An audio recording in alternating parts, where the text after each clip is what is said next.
Jesus definitely knew you needed to hear this. Come to me, all you who are tired and carry heavy burdens, and I will give you rest. Notice he didn't say, come to me once you fix your life, have it all figured out, and are crushing it. No. He said, come to me with your tiredness, with your exhaustion, with your emptiness and brokenness, because he understands it and he wants to give you rest. And I think if there's anyone who knows a thing or two about how... Let's pray. Lord, bigyan niyo po ako palagi ng katahimikan. Katahimikan ng puso, isip at buong pagkatao. Sa pananahimik kong ito, hindi po ako malakas. Inaamin ko po sa inyo, Panginoon. Ako po ay naghihina at alam ko po na kayo ang dapat kong kapitan. Alam kong kayo ang dapat kong paniwalaan na ang lahat ay magiging okay, ang lahat ay magiging maayos. Choose to be happy. It is very easy to be sad. It is very easy to make people sad, but the Lord tells us, keep going for the light.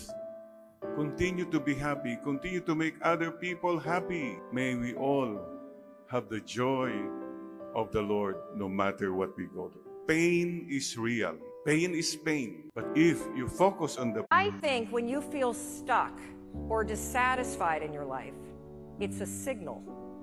And it's not a signal that your life is broken. It's a signal that one of your most basic needs are not being met. Your need for exploration. Everything about your life, about your body grows. Your cells regenerate, your hair, your nails, everything grows for your entire life. 5 reasons you feel stuck in life. Most people never get over number 5 and stay stuck till they're 50. So make sure to watch till then. Number 1, cognitive overload. You are overwhelmed. You're trying to tackle too many things at once.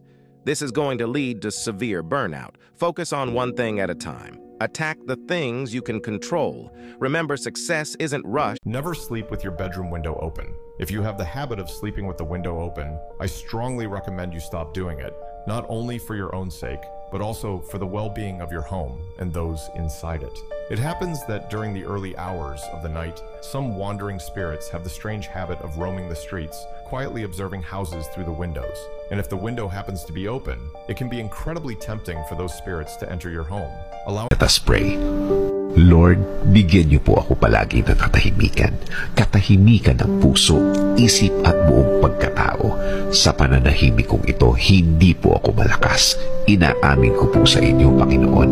Ako po ay naghihina at alam ko po na kayo ang dapat kong kapitan. Alam kong kayo ang dapat kong paniwalaan na ang lahat ay magiging okay, ang lahat ay magiging maayos.